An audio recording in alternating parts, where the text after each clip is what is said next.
More people, come on. Good evening, everybody. Welcome back to Elevating the Sparks. Nice to learn with you this evening. Always a pleasure. I do want to make one public service announcement, which is to say that tentatively there is a class scheduled for next Monday night.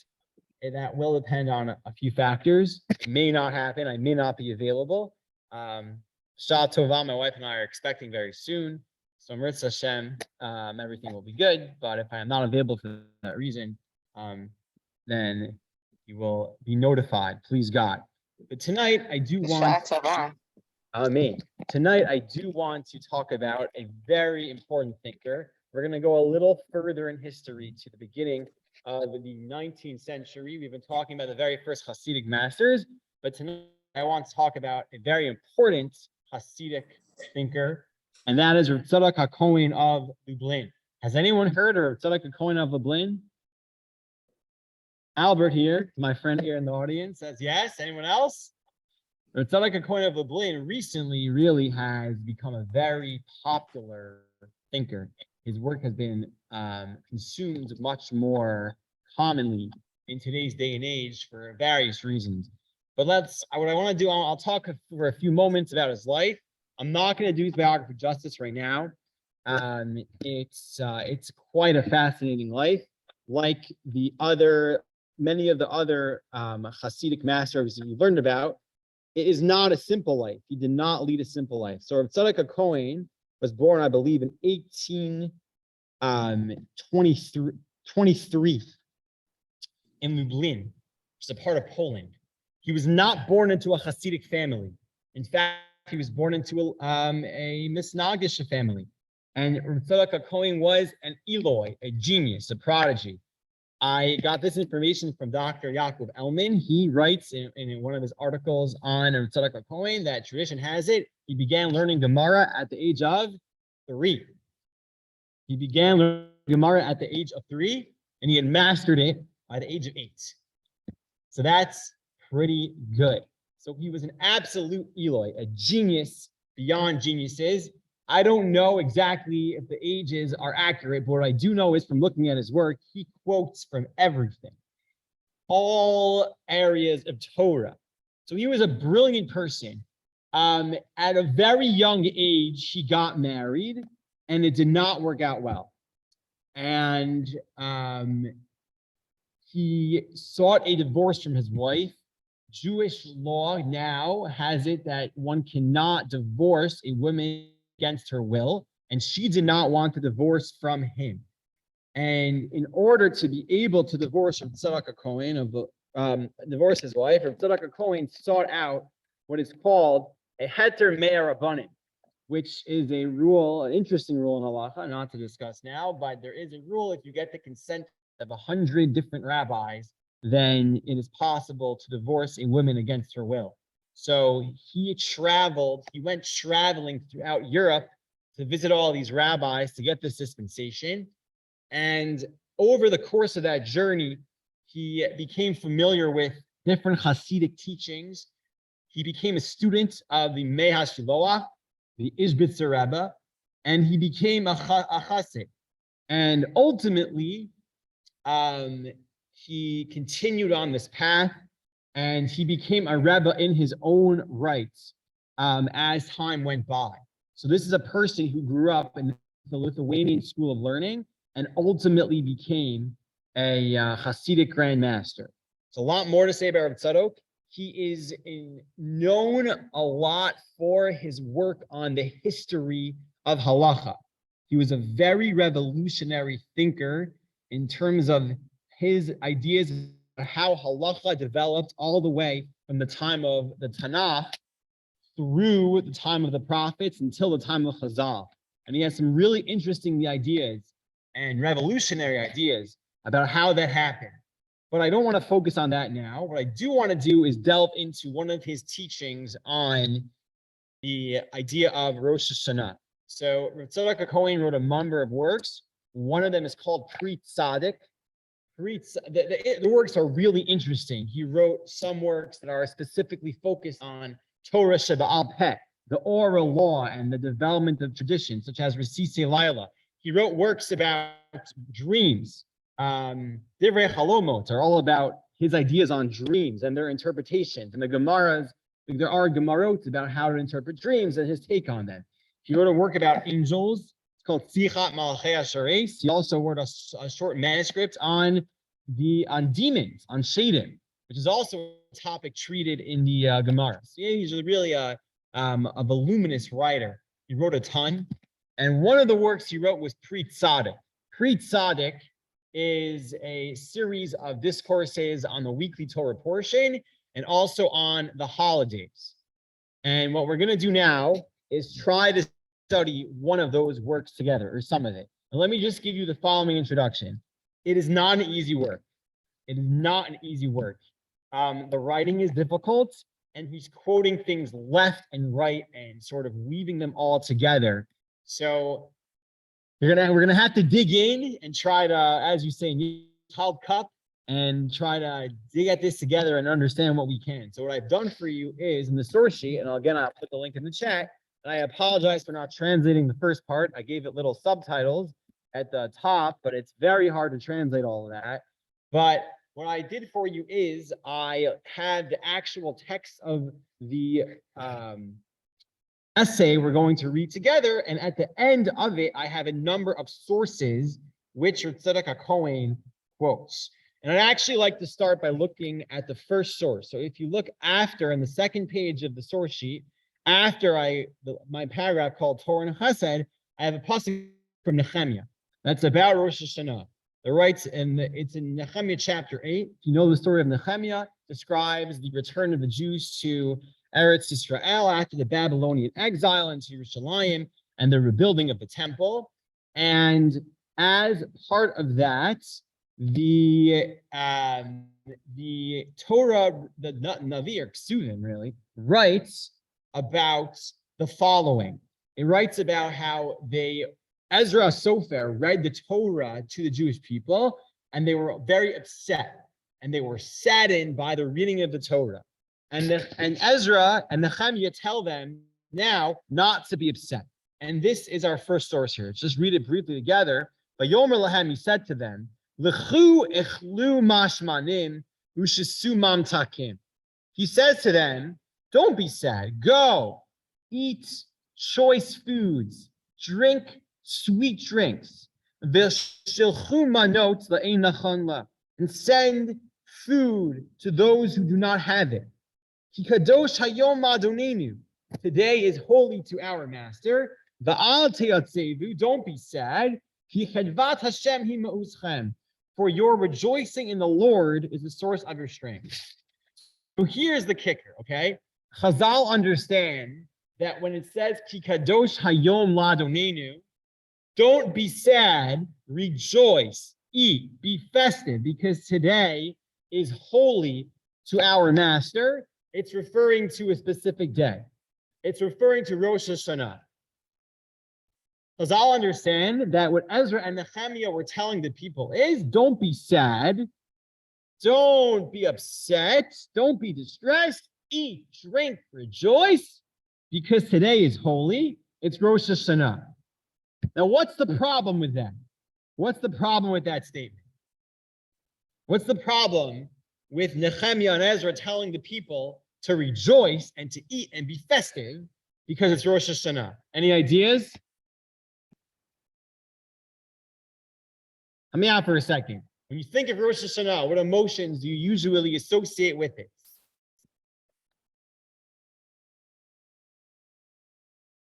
You're all on mute, so I can't hear you. Albert, go for it.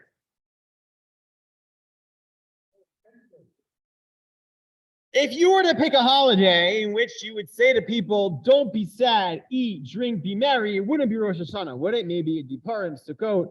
In fact, if there was a holiday to be a little bit upset, it might be Rosh Hashana. It's a scary day. It's Yom Adin. It's the Day of Judgment.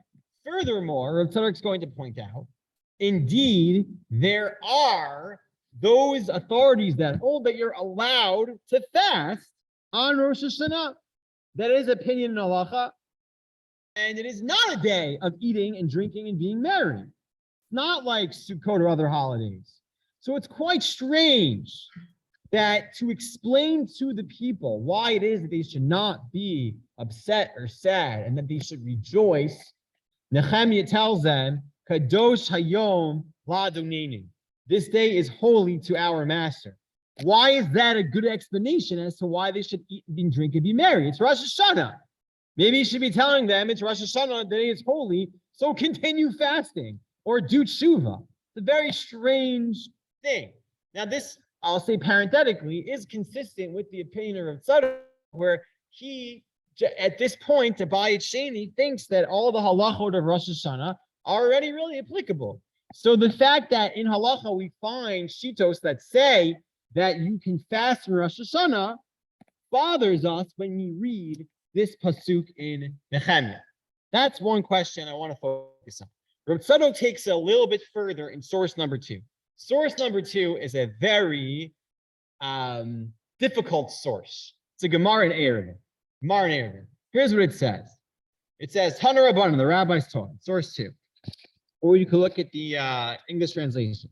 For 2.5 years, Beit Shammai and Beit Hillel argued. So some said it would have been better for a man, for humanity, not to have been created than to have been created. That being created ultimately is worse for humanity. Better to have not been created. The fear of sin is so strong. We're so likely to just mess everything up. Better that we would have not been created. That's one opinion. It would have been more pleasant or preferable for a person that he should be created. It's good that we were created. Or it's Noah. Nimnu the Gamru. They got together and decided.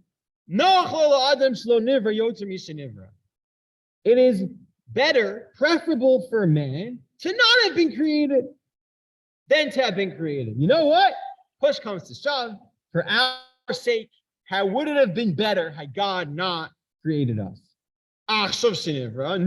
Lamaisa, Hashem did create us. We're all here. You should investigate your actions. Okay, now there's a lot to say about that Gemara. Quite difficult. It's quite a conversation starter. The Gemara is telling us, you know what? Maybe God would have been better off not creating us, at least for our sake. But here's the thing. The day of Rosh Hashana, one of the many things that we commemorate on Rosh Hashana is that, according to our sages, we say it in Tefillah, as Rav Zadok will quote from, it is the day in which man was created. It's Hayom Harat Olam, and as we understand it, it is the day of the creation of humanity. Now, if that is so, and the Gemara is telling us that Noach lo la'adam shelo nivra, it would have been preferable for man to not have been created, then this accentuates the question on Nehemiah. Nehemiah is telling them, Kadosh Hayom Adonenu, today is Rosh Hashana. Don't be upset.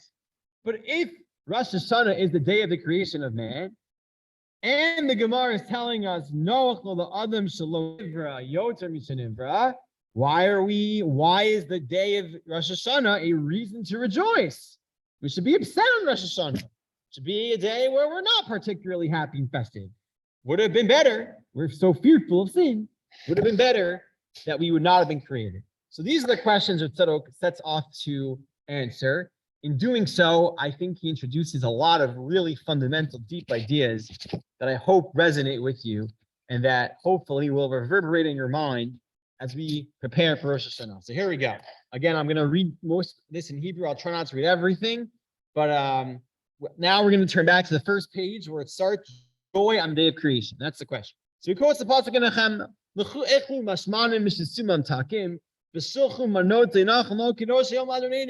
Right, it's the pasuk. Nehemiah tells them to rejoice because it's Rosh Hashana.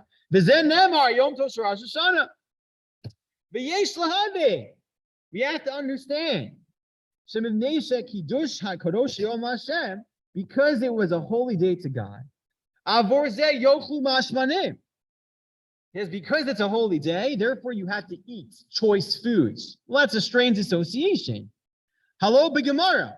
Behold, in the Gemara, It says, "Haplukta de Belazar of Yochanan, Chetzu Lashem Ukul Lashem, Neshen Emar Lashem Lukecha, Lashem Lashem Hashem Lachem." Question one. There's a Gemara, and he quotes so many here. There's a Gemara that has an argument.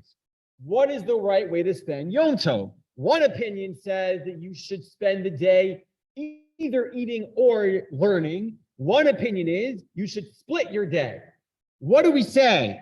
How do you spend Yom Tov? Chetzio Lashem, Chetzio Lachem. Half is for you, half is for God. What do you do on a Yom Tov during the half that is for God? Daven and learn. What do you do on the half that is for you? Eat. So if the day of Rosh Hashana is holy to God, why is Nehemiah saying that you should eat? If it's holy to God, the indication is from the Gemara that if it's holy to God, you should not eat. We should spend the day praying. That's one aspect of this question. The Gam Gemara, Matzinu Sha'amar Lazar Talmida, V'chu Echlu Mashmanim, V'hikshu Shal Mitos for Lo Rabbi Lazar Savar Kul Hashem. Right? We find this in Tosfot also. We quote from a Gemara. Rabbi Lazar told his Talmidim to eat and drink on Yom Tov. Tosfot is bothered by this. Why is Rabbi Lazar telling this to his Talmidim? He thinks you could spend the entire day La Hashem, which means to not eat. So that's the question. Good. And then he adds another question. Avatzar Piyar. In Yom Tov Rosh Hashana. Zman Bria to Adam L'Simcha. Why would it be that the day of Rosh Hashana is a day of whole happiness if it is also the time of the creation of man? Chazal say it would have been better to not have been created. There are those who fast on Rosh Hashana. There's no mitzvah to eat. Okay, that's the question. You get the question? Why is Nehemiah telling them to be festive, to have a feast, to eat and drink on Rosh Hashanah, if we know so much about Rosh Hashanah that indicates that is not necessary behavior? Let's try getting this answer. Here we go. This is going to be a roller coaster ride. I know it's late, so I'll try to move quickly here. Stay with me. Amna. Here's the answer. Rav Zadok is going to say that it all goes back to the Eitz Hadas, the Chet Eitz Hadas. That is because, thinking about this question, what could it possibly mean? Was it really not preferable for Hashem to create man? Is that so? Was it always going to be that way? Was it always going to be that way that there's this pessimism about the creation of humanity? There's this darkness associated with human behavior, with our Yetzer Hara? Or was there an alternative possibility? Rav Zadok HaKohen is going to suggest that there was an alternative possibility, and it all changed during the very first sin. That is the sin of eating from a tree of knowledge. And then on the day in which we commemorate the creation of man, we also have an opportunity to correct the sin of the Eitz Hadas. Take a look here. He says, every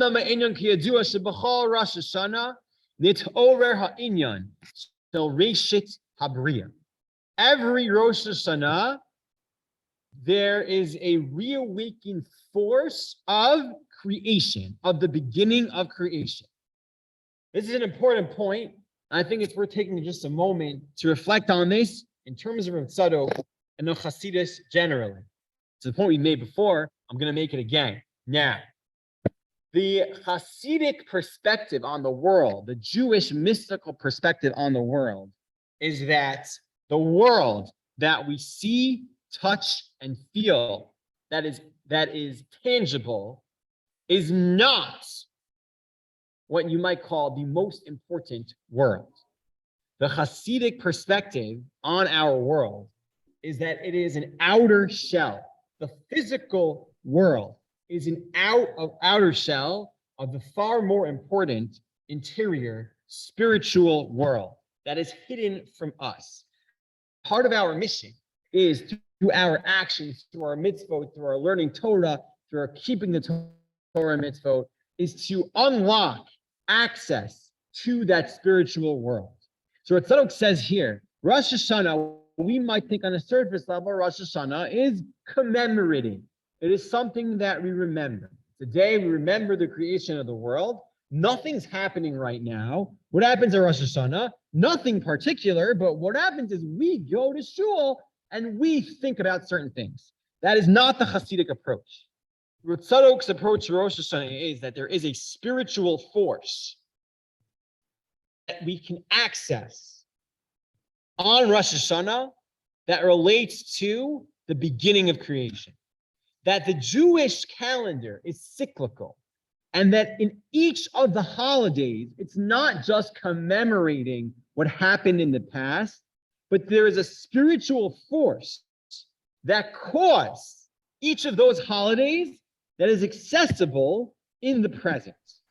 And so every year on Rosh Hashanah, this spiritual force of Reshit HaBriyah, the beginning of creation, once again is reawakened. And our job is to access that spiritual force. So that's what Kemosha Omrim. So continuing this line, that on Rosh Hashanah, Nitzora Inyon Shal Reshit HaBriyah, Kemosha Omrim, Hayom Harat Olam. As it says, today is the birth of the world. Va'az ne'emar, v'halokim asa et ha'adam yashar. God made man straight. This is a pasuk you can find after the piece of Rav Zadok in source number 3 at the 3rd page.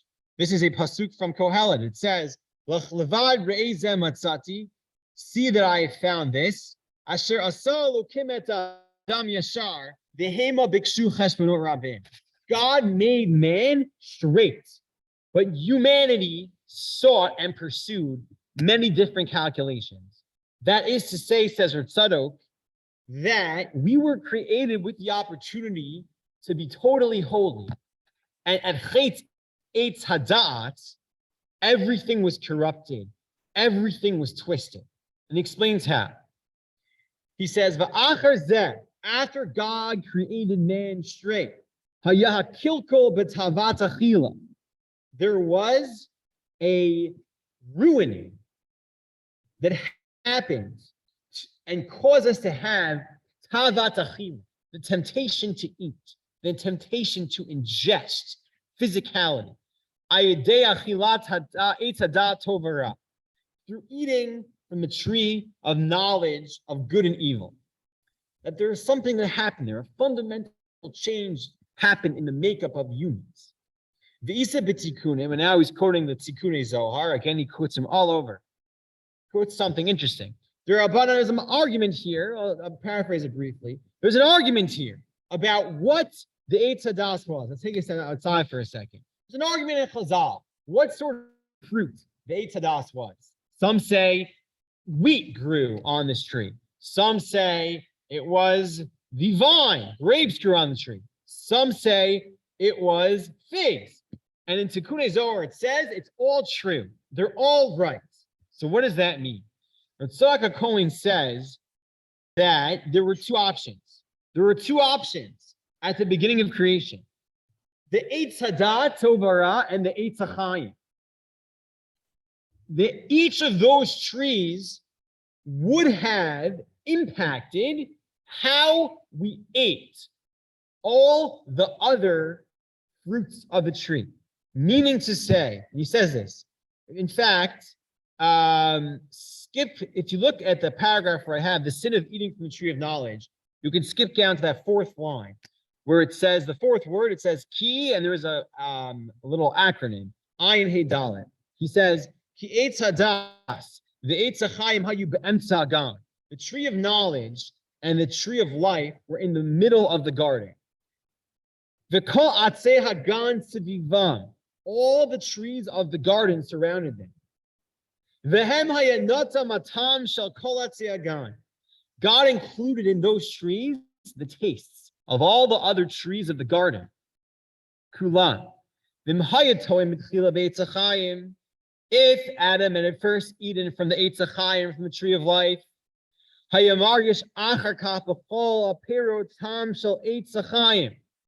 he would have tasted in everything he ate the taste of the Eitz HaChaim, of life, of true life. Meaning to say, if he would have eaten from the Eitz HaChaim, eating, physicality, would not have been a purely physical experience. If Adam had eaten from the Eitz HaChaim first, then all physicality would have been clearly seen as a means for spirituality. We would have tasted the taste of Eitz HaChaim, of true life, in everything. But it's not what happened. When Adam and Eve ate instead from the tree of knowledge of good and evil, one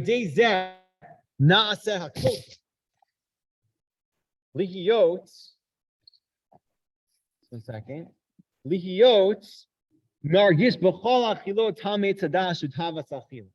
That means to say as follows. Something critical happened when Adam ate from the Eitz Hadas. All of our eating was affected. All physicality was affected.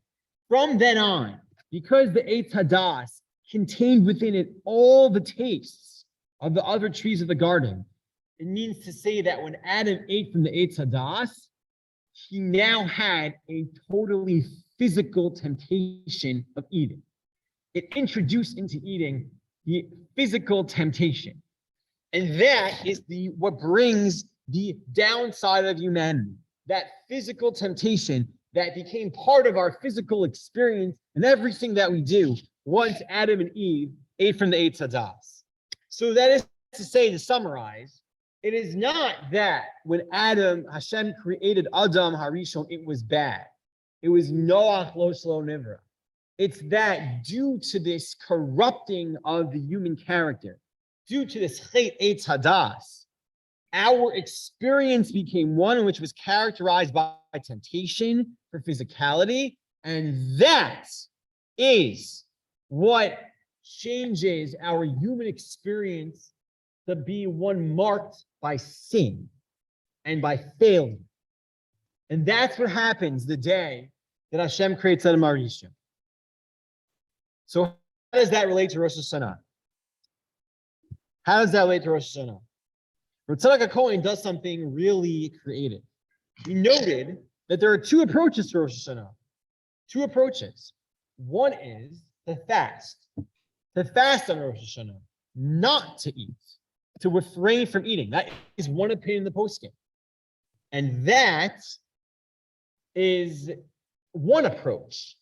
One approach to being mitaken, to repairing the sin of the Eitz Hadas Tovara.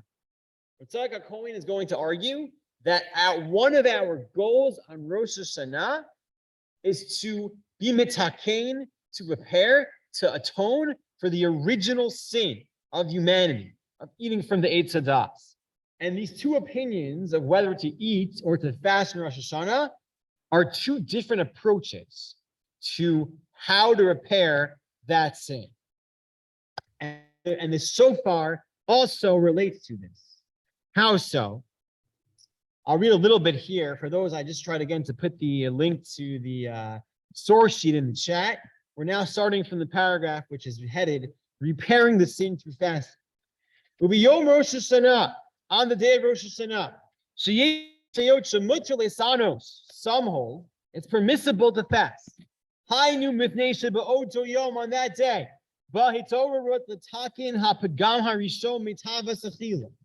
there is an awakening, an ability to repair and fix that first defect, that first sin which brought about the temptation to eat.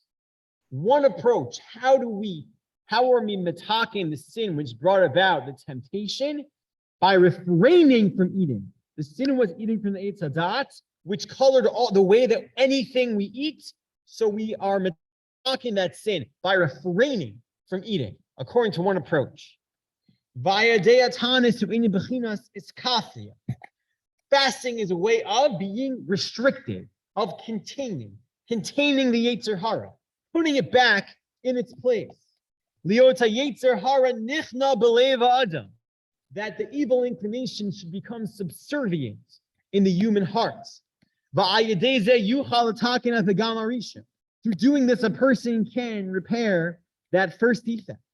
The gam mitzvot shofar sheberosh Hashana hu al esoros hashofar shala'asim lava. The mitzvah of the shofar.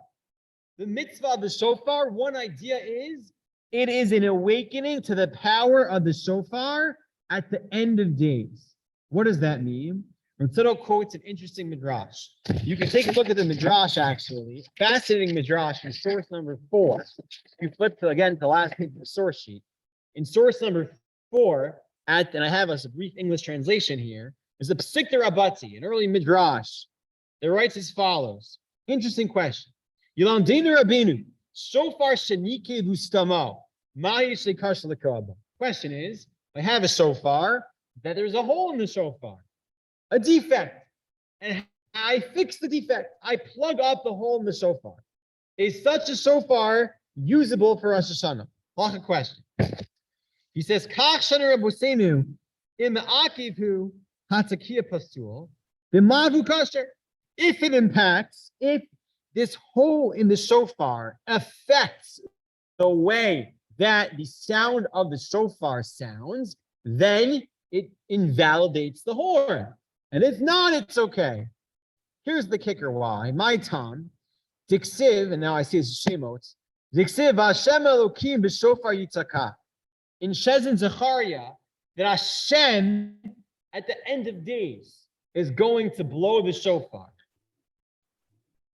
Ma shofaro shel HaKadosh Baruch Hu shalim. Just as God's shofar needs to be complete and perfect, Av shofar shel Rosh Hashana yehi shalim. Our shofar on Rosh Hashana mirrors God's shofar in that it is complete. In what sense? And why is the completion so necessary? Sheberosh Hashana he migalim imalach hamadas. On Rosh Hashana, we are redeemed from the angel of death. The shofar in some way relates to this redemption from the angel of death. How is that so? What is the connection between the shofar and the angel of death? Rav Zadok argues as follows. And I'm going to go outside a little bit for a second. Rosh Hashana is the day of the creation of man. The creation of man was forever affected, impacted, harmed, corrupted by the sin of the Eitz Hadas. That is what caused us to die.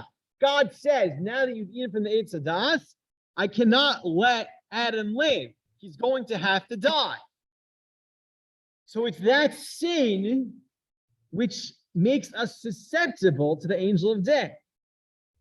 Rav Zadok is telling us on Rosh Hashana, we had the opportunity to repair that sin, to free ourselves from the angel of death, to repair that defect.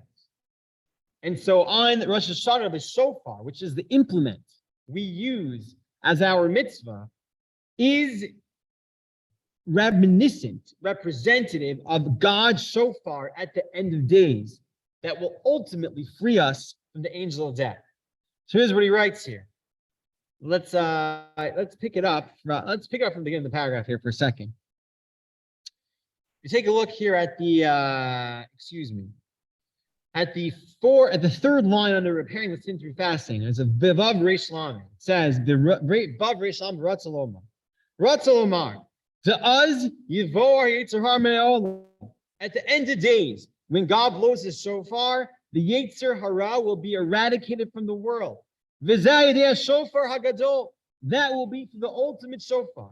Kemo shenemar v'haya bayom mahu yitzaka b'shofar gadol. Uvahu ovdim be'eretz ashor v'hanidacham be'eretz Mitzrayim. It's the last source on your page. We can just quote it outside for now. We're just talking about this. It says at the end of days, God will blow a blade shofar, and those who are lost will return and come from the land of Assyria, and the wanderers will return from Egypt.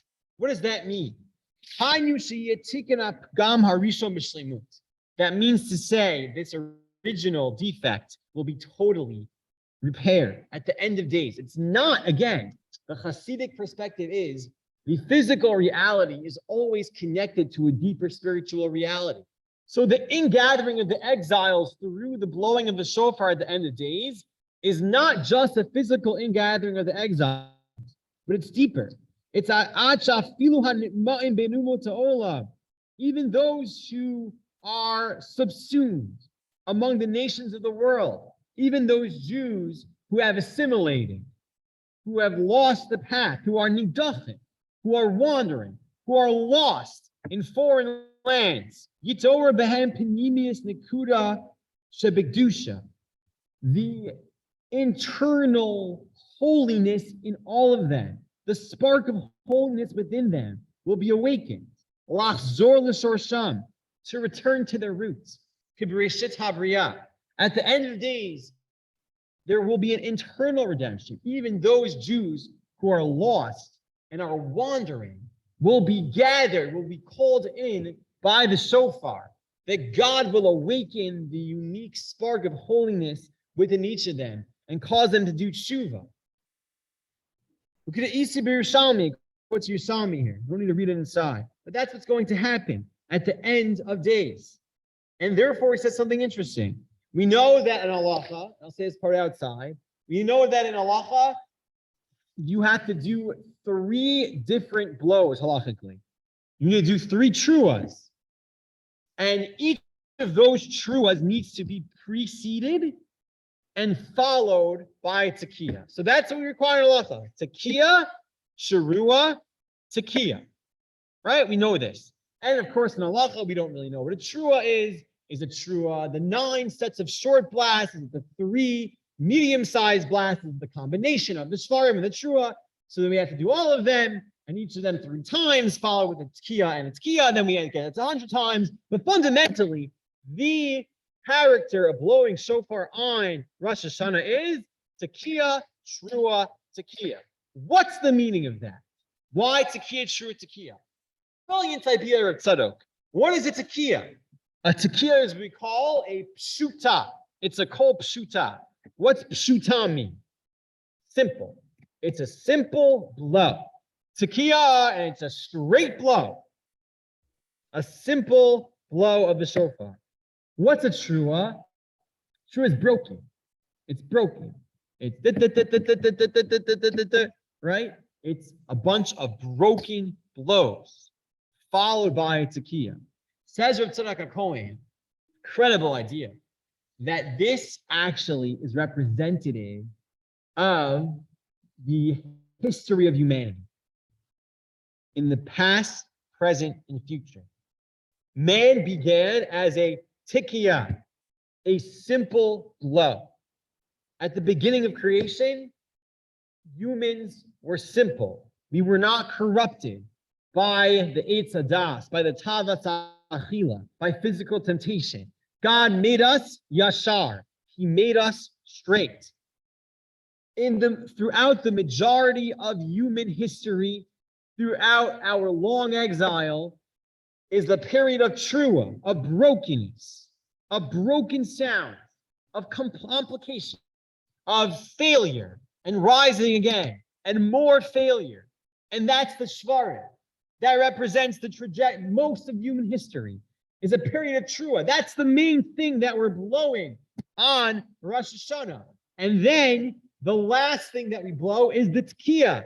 And what does that represent? That's the shofar of the end of days. That's when God will once again vanquish the angel of death, fully repair the sin of the Shaarei Tzadas, and reawaken the holy spark within all of us. It's tekiah, trua, tekiah, because that is what we're thinking about in Rosh Hashana. How to repair this defect at the beginning of time. How to get back to that shofar at the end of days. The final tekiah. Based on this, you can turn the page a bit. I'll say this outside as well for the sake of time, since I know it's late. There's a brilliant idea here. I'll say it briefly. It's a bit subtle, but I'll say it briefly. In our Shmona Esrei on Musaf, on Rosh Hashana, we have a long middle part of the Amidah made up of Malkuyot, Zichronot, and Shofar. You know this is the unique part of davening in Rosh Hashana. It's why Musa takes so long. It's why it's the longest Shmona Esrei of the year. Those 3 sections of Shmona Esrei are made up of Each of them, Malchiot, Zechronot, and Shofrot, kingship, remembrance, and the blow of the shofar, each contain within them 10 different psukim, which reference those themes. And each of those 10 psukim contain at least 3 psukim from Torah, 3 psukim from Nevi'im, 3 psukim from Ksuvim. Okay? Now, here is what's interesting. What would you think the order should be? You have 10 psukim reflecting each of these themes. You're going to have some from Torah, some from Nevi'im, and some from Ksuvim.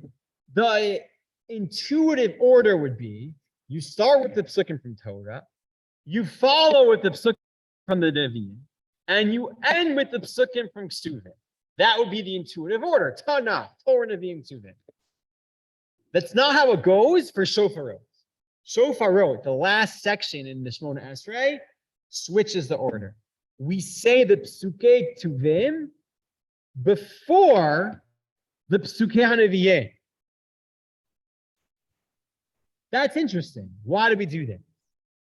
Why do we say the psukim of Ktuvim first? Rav Zadok argues is because of this idea of tekiah, trua tekiah, and the content.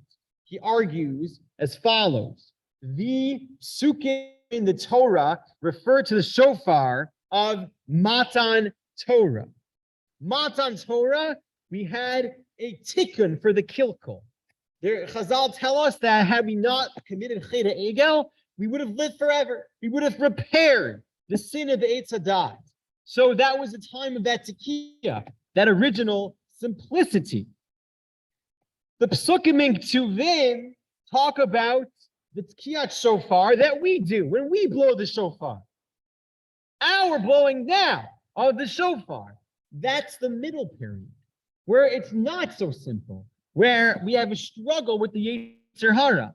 And the psukim and Nevi'im refer to the shofar of La'atid Lavo, the shofar when Mashiach comes. So it's again, tekiah, trua tekiah, simplicity, brokenness, and simplicity. We say the psukim in that order to reflect this human history. All because of this Eitz Hadat, this original sin, and our attempt to repair it. So now he returns. Just a few more points here. You can look at the last page of the second page of my handout. Under where it says repairing the sin through, through eating Torah. I'll get to that in a second. He says v'nachshol inyanenu she'inyan atanas or Rosh Hashana utikun b'chinas eskafia. Back to the idea. What we're doing in Rosh Hashana is trying to repair the sin of the Eitz Hadat. One method of doing that is through fasting. That is the basis for the opinion that allows fasting on Rosh Hashana.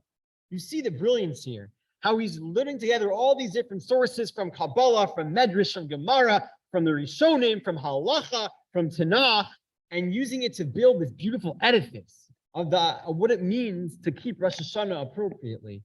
So the opinion in Halacha, which allows for fasting on Rosh Hashana, is reflective of this methodology of repairing the Chirei Tzadat. However, he says there's something deeper than that. It's a deeper way to repair the Chirei Tzadat. V'yesh od tikkun b'madrega yoter gedola. There's another way of repairing it, which is an even greater level. Sheyu inyan b'chinas et hapcha mirura limatika, which is the idea of not restriction, but transforming the bitter to the sweet.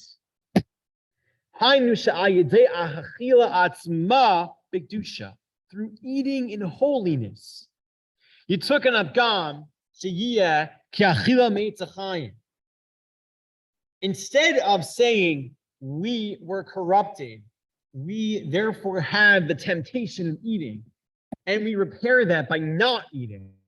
The other way to repair the sin is to eat with holiness and to, in a sense, eat through the Eitz HaChaim.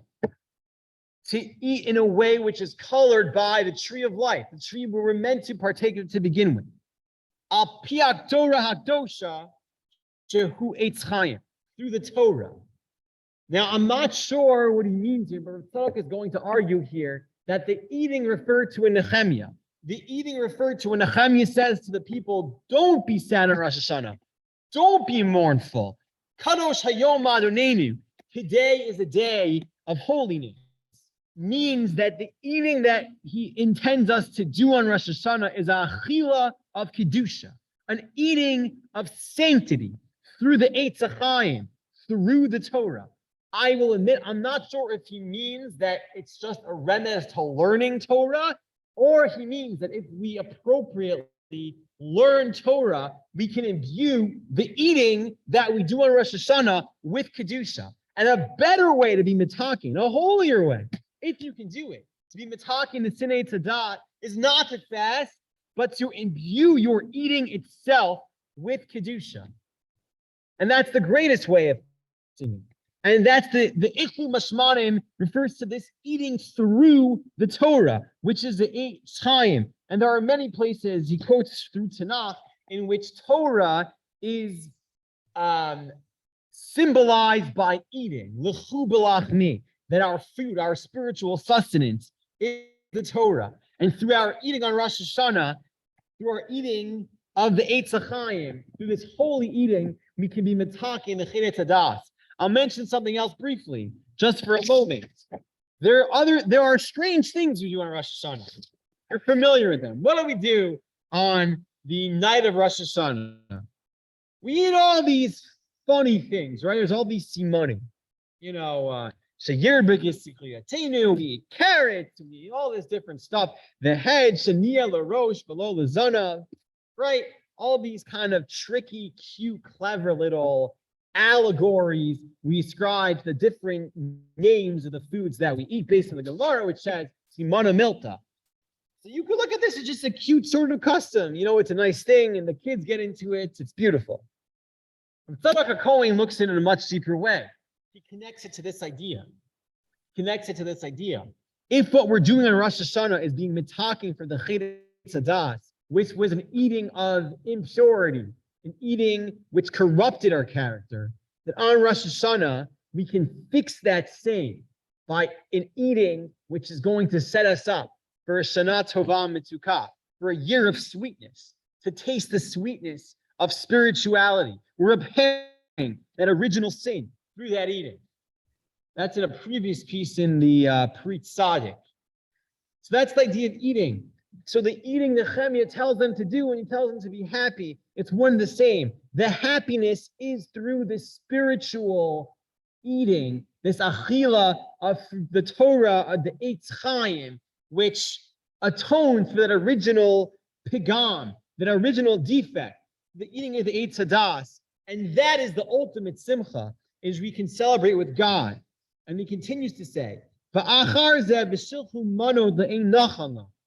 says afterwards, send food to those who don't have it.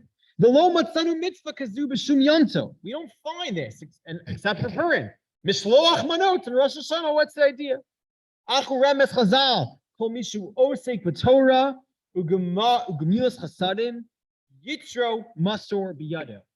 The antidote our Chachamim tell us to fighting the Yetzer Hara, which we gained at the very beginning of time, is through the combination of Torah and Chesed. Learning Torah and acts of loving kindness. So Nehemiah is telling the Jewish people, it's not a simplistic go, eat, drink, be merry on Rosh Hashanah and celebrate, because Kadosh Yom Adonenu. It's much deeper than that. The Tzadok suggesting that what he's saying to them is, this is our opportunity to repair the Pigame Tzadat. This is our opportunity to tap into that power at the end of days, the final Tekiah, the Shofar Gadol, in which that Nikuda of Kedusha, that spark of holiness within each of us will be awakened. This is the opportunity to overtake the Yetzer Hara, to conquer our evil inclination. How do we do that? We do that through the Achila of the Eitz Chaim, the eating of the tree of life, through Limud HaTorah, and the impact it has on us, and through Gemilas Chasadim, through acts of loving kindness. And if we do that, and he says at the end here, therefore, for the first half of the day they learned, the second half of the day they ate and gave food to those who were in need. We do that. If we do that, then we can be mitaking the Yetzer Hara. We can overcome it, and that is a reason to celebrate on Rosh Hashana. So on Rosh Hashana, Rav Zadok HaKohen is telling us we have the opportunity on Rosh Hashana in which the forces of the beginning of creation are once again reawakened. And we have the opportunity to fix the Chet, Eitz Hadas. If we do that right, with the appropriate approach, with the eating of the Eitz HaChaim of Torah, and the acts of loving kindness, then we can truly be happy with God.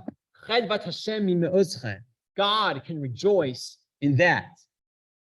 And so that is part of our mission on Rosh Hashanah. It's repairing the original sin of Chet Eitz Hadas. It's making right what was corrupted so long ago. Tapping into that potential latent within each human and hopefully setting us up on the path of the final Shofar Gadol of Rosh Hashanah in La'aseh, in which we will finally conquer the angel of death. So I wish you, as we approach Rosh Hashanah, a sweet, happy new year, the opportunity to conquer all the urges within us, to fix all that negativity, all the dark places within our souls, and to fill it with the Eitz HaChaim of Torah and the feasting of Chesed. In that merit, we should have a Shana Tova Mitzukah and a year of health and happiness. I hope you can appreciate the grandeur of Rav Zadok's Torah, how he takes from so many different sources. I know it's not easy and it's heavy stuff. So many different sources, halacha and Gemara and Midrash and Kabbalah and Zohar, and he weaves it all together into this beautiful idea. That was his genius, but I think it also speaks to the incredible unity of Torah and how deep it is and how it can impact our thinking and our lives. Thank you very much. Always a pleasure to learn with you. And we'll see. Hopefully, we'll see you next week. Thank you, Rabbi. Shkoach.